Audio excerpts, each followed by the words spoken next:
Halo teman-teman Brobox yang budiman, bagaimana kabar kalian hari ini? Saya doakan kalian semua diberikan kesehatan, kekuatan, dan rezeki yang melimpah dari Yang Maha Kuasa. Amin.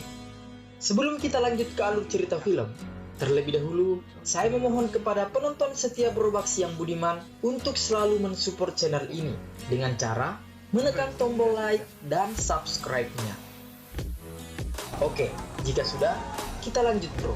Kali ini kita akan mengulas sebuah film yang berjudul In the Heart of the Sea, di mana In the Heart of the Sea merupakan sebuah film drama petualangan yang disutradarai dan diproduksi oleh Ron Howard, yang rilis pada tahun 2015. Cerita ini diadaptasi dari novel non-fiksi yang berjudul Moby Dick, karangan dari Herman Melville, yang mengisahkan tentang tenggelamnya kapal pemburu ikan paus yaitu Essex pada tahun 1820 silam. Penasaran dengan filmnya? Kita intro dulu bro.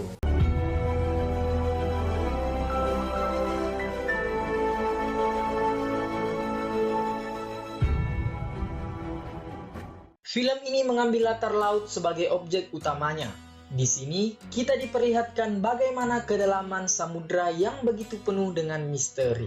Serta, di sini juga dijelaskan bahwa sebelum minyak bumi ditemukan, orang-orang barat sebelumnya hanya menggunakan minyak paus sebagai bahan bakar utama mereka. Dan inilah In the Heart of the Sea. Scene awal menunjukkan suasana malam hari di kota Nantucket, tepatnya pada tahun 1850. Terlihat seorang penulis sedang berjalan menyusuri sebuah gang kota, yang dimana tempat tersebut terlihat sangat kental dengan ciri kota abad pertengahan Eropa. Kemudian, pria itu terlihat mengetuk sebuah pintu rumah. Tak lama, seorang wanita parubaya membukakan pintu dan membawanya masuk untuk bertemu dengan pria tua yang bernama Thomas Nickerson, atau kita sebut saja Thomas. Tujuan kedatangan si penulis di rumahnya tidak lain yaitu untuk mendengar cerita tenggelamnya sebuah kapal yang bernama Essex, yang dimana Thomas di sini merupakan salah satu saksi hidupnya. Si penulis di sini hendak untuk mendengar cerita langsung dari orang yang mengalami ganasnya samudra untuk kemudian ditulisnya ke dalam sebuah novel. Mulanya di sini Thomas menolak sebab baginya ingatan masa lalu itu merupakan luka yang tidak ingin ia bangkitkan lagi. Namun, karena kondisi ekonomi keluarganya pada saat itu mengharuskan untuk menerima tawaran uang tersebut. Ya, betul saja bro. Si penulis di sini hendak untuk menukarkan sejumlah uang dengan kisah yang dialami oleh Thomas. Dan kisah ini pun dimulai bro. Scene awal memperlihatkan flashback berpuluh tahun silam, di mana terlihat seorang pria yang bernama Owen Chase, atau kita sebut saja Chase, yang terlihat sedang bercengkrama dengan istrinya yang sedang hamil. Ya, mungkin inilah cara Chase untuk menenangkan istrinya, sebab ia akan segera pergi untuk berlayar. Yang dimana para pelaut pasti tahu, jika sekali turun ke laut, butuh waktu berbulan-bulan untuk kembali ke daratan. Owen Chase di sini merupakan salah satu pelaut ulung yang bekerja pada sebuah perusahaan dagang minyak, yang dimana pada masa itu minyak paus digunakan sebagai bahan bakar untuk penerangan, sebelum kemudian digantikan oleh BBM seperti sekarang ini. Pada pelayaran kali ini, Chase kembali dipanggil oleh perusahaan, di mana ia diminta untuk ikut bersama rombongan dari kapal Essex untuk mengarungi samudra dan berburu paus sperma yang hendak diambil minyaknya. Rencananya, Chase di sini akan ditempatkan pada jabatan kelasi pertama, yakni sebuah jabatan di bawah satu tingkat dari kapten dalam kapal. Namun, di sini Chase menolak karena sebelumnya ia dijanjikan untuk menjadi kapten pada pelayaran selanjutnya. Pengelola perusahaan kemudian memintanya untuk mengerti bahwa para investor menginginkan kapal Essex ini dikomandoi oleh keturunan salah satu investor mereka yang bernama George Pollard, atau kita sebut saja George, yaitu seorang putra bangsawan sekaligus investor yang akan dijadikan sebagai kapten. Dengan tawaran uang serta perjanjian di atas kertas, akhirnya Chase menerima keputusan tersebut. Singkat cerita, hari yang ditentukan pun akhirnya tiba. Mereka semua terlihat telah bersiap untuk mengarungi gelapnya samudra. Tampak di pelabuhan tersebut, semua keluarga kru kapal berkumpul untuk melepas para pelaut yang akan segera berangkat, dengan maksud agar mereka bisa melepas rindu atau kali terakhir bertemu. Yang kita ketahui bersama bahwa menjadi pelaut adalah sebuah pertaruhan nyawa, bro. Lanjut, hari itu kapal mulai berlayar. Dan di atas kapal, untuk pertama kalinya Chase dan Kapten George bertemu. Di sini terlihat keduanya masih sama-sama canggung. George yang masih minim pengalaman dalam berlayar, terlihat merasa tersaingi dengan kemampuan dan insting tajam dari seorang Chase. Perbincangan kedua pria ini sejatinya hanya sekedar basa-basi antara seorang kapten dengan kelasi pertamanya. Tak lama, jangkar ditarik dan layar diturunkan. Kapal Essex terlihat mulai meninggalkan pelabuhan. Namun, ketika layar terakhir hendak diturunkan, tali pengailnya tersangkut, yang ternyata penyebabnya adalah karena talinya macet. Dan tanpa menunggu lama, Chase pun langsung naik ke atas tiang layar. Akhirnya, layar terakhir berhasil terkembang. Di sini kemudian kita ditunjukkan betapa pengalaman tidak pernah berbohong. Kapten George yang melihat itu merasa tersaingi. Malam harinya, terlihat para petinggi kapal sedang menikmati hidangan makan malam. Di meja tersebut, kita kemudian diperkenalkan dengan seorang yang bernama Joy, yaitu seorang ahli navigasi. Joy sendiri di sini merupakan teman lama Chase sejak kecil. Makan malam yang seharusnya nikmat itu terganggu oleh keributan kecil antara Kapten George dengan Chase, di mana Kapten George yang merasa ia tersaingi mengambil kesempatan untuk mengingatkan Chase bahwasanya ia hanyalah anak seorang petani yang diadopsi oleh keluarganya, lalu diajak untuk ikut melaut. Jadi, jangan macam-macam, kata Kapten George. Chase hanya terdiam dan memilih untuk meninggalkan ruang makan tersebut. Di tempat lain, para kru kapal juga terlihat sedang menyantap makan malamnya. Sebagiannya lagi terlihat sedang bersenang-senang, dan terlihat ada satu anak yang mabuk laut, dan dari tadi ia hanya menahan perutnya agar tidak mengeluarkan muntah. Yang ternyata anak tersebut adalah si Thomas pada masa mudanya. Pelayaran ini merupakan pengalaman pertama baginya. Ya, wajar jika ia merasa mual, dan saking mualnya, ia bahkan memuntahkan isi perutnya dan mengenai pakaian Chase. Singkat cerita, keesokan harinya pun tiba.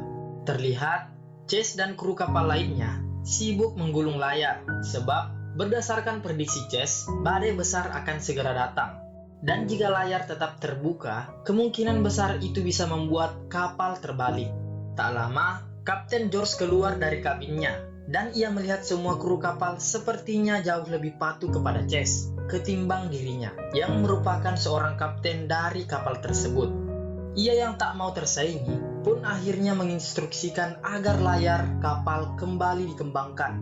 Ia sempat diperingatkan oleh Chase bahwa badai besar akan segera datang. Namun, ia hanya mengatakan bahwa biarkan saja, karena kita harus mengejar angin timur agar bisa lebih cepat sampai di tujuan. Layar pun kembali dikembangkan dan kapal melaju lebih cepat. Para kru di sini terlihat begitu senang. Namun yang tidak mereka sadari bahwa badai besar telah terlihat di sisi kanan kapal. Chase di sini kembali memperingatkan sang kapten agar menggulung layar kembali, dan lagi-lagi Kapten George menolak arahan masukan dari Chase. Kapten George di sini terlihat seperti ingin memberi penegasan bahwa ialah kapten kapal tersebut, bukanlah seorang Chase. Dan tak perlu waktu lama, badai pun kemudian menerjang. Arah angin bahkan menggiring kapal mereka ke arah badai yang mulai menghitam. Kemudian, hantaman ombak menyapu bagian atas kapal. Melihat itu, sang kapten baru memerintahkan krunya untuk menggulung layar. Namun sayangnya, badai berhasil membuat tali layar kembali macet, dan terlambat sedikit saja, gulungan ombak akan membuat kapal mendekati karam. Dan tanpa instruksi, Chase pun langsung memotong tali layarnya, bro. Barulah setelah itu, kapal kembali seimbang. Semua kru terlihat hanya terdiam, karena tidak ada yang berani menyalahkan sang kapten. Setelah kejadian tersebut, Chase lalu dipanggil ke ruangan kapten. Keduanya lagi-lagi terlibat selisih paham, bro. Kapten George kemudian mengatakan bahwa kita akan kembali ke pelabuhan dan kau, Chase, akan berhenti bekerja di kapal ini. Setiap kru kapal selalu mendengarkan kaptennya, sementara kau dengan berani menentangku. Chase kemudian memilih untuk menurunkan egonya dan mengatakan bahwa, Kapten, sekali kita berlayar, tidak ada jalan untuk kembali. Dan satu-satunya alasan kita kembali adalah ketika kita telah berhasil mengisi kapal ini dengan 3.000 barel minyak paus. Percayalah Kapten, saya selalu mendengarkan perintah Anda dan saya tidak pernah mencoba untuk melawan Anda. Hal itu kemudian membuat sang kapten kembali merasa terhormat. Kapal pun akhirnya terus melaju mengarungi samudra. Dan tibalah hari yang paling ditunggu-tunggu. Kawanan paus terlihat melintas tepat tidak jauh dari kapal. Para awak kapal terlihat begitu senang karena bagi para pemburu paus, momen ini merupakan sebuah pembuktian bagi mereka tanpa ada rasa takut dan berhasil membunuh paus. Maka itulah prestasi yang bisa dibanggakan. Tak lama, 3 skoci diturunkan. Para kru dengan semangat mendayung berkejaran dengan hewan besar laut ini. Masing-masing skoci mengejar incarannya. Tak lama, nampaklah paus besar tepat di depan skoci Chase. Dan dengan sedikit ancang-ancang, Chase melemparkan tombaknya dan tepat mengenai punggung paus tersebut. Kemudian, tali pengait yang diikatkan pada tombak menarik perahu mengikuti arah paus. Dan kemudian, paus itu menukik turun ke dasar laut yang membuat tali pengait hampir habis. Chase kemudian meminta tali lain untuk disambung. Namun, paus tersebut masih terus bergerak ke dasar laut sampai-sampai tali sambungan pun hampir habis. Kru lain terlihat sudah bersiap-siap untuk memotong tali. Sebelum, skoci mereka juga ikut ditarik ke dasar laut. Tapi, Chase di sini berteriak memperingatkan agar tidak memotong talinya. Sebab, menurut instingnya, sebentar lagi paus tersebut akan kelelahan dan menyerah. Dan benar saja, tarikan paus kemudian berhenti. Lalu ia mengambang di permukaan laut. Semua kru bersorak senang. Mereka berhasil mendapatkan buruan pertamanya. Di sini, Thomas merasa sangat bangga. Ia begitu kagum dengan kecakapan dari Chase. Malam hari pun tiba. Paus tersebut pun diolah. Dagingnya dipotong untuk dikonsumsi. Sementara minyaknya diambil. Dan hasil minyak yang diperoleh adalah sebanyak 47 barel. Singkat cerita, perjalanan mereka kembali berlanjut. Kali ini, kapal terpaksa harus bersandar di sebuah pulau. Sebab perbekalan kapal sudah hampir habis. Dan ternyata, di pulau ini juga menjadi tempat beristirahat bagi para kapten kapal yang lain. Di mana salah satunya adalah Kapten Clemente, yang beberapa kru kapalnya meninggal di laut lepas. Kapten George akhirnya memilih untuk mendatanginya, untuk menanyakan apa penyebab dari krunya meninggal. Ia pun menceritakan bahwa pada jarak 4.700 km di tengah samudra, terdapat begitu banyak paus. Dari sini, kita dapat mengetahui bahwa rupanya Kapten Clemente juga merupakan seorang pemburu paus. Namun sayangnya, pada saat melakukan perburuan, tiba-tiba muncul seekor paus raksasa yang ukurannya sangat berbeda dengan paus yang lain. Dan paus raksasa itulah yang telah menenggelamkan kapalnya. Mendengar hal itu, bukannya takut, berita itu justru membuat Kapten George dan Chase merasa semakin bersemangat. Kapal mereka pun kembali berlayar dan mengikuti petunjuk Kapten Clemente.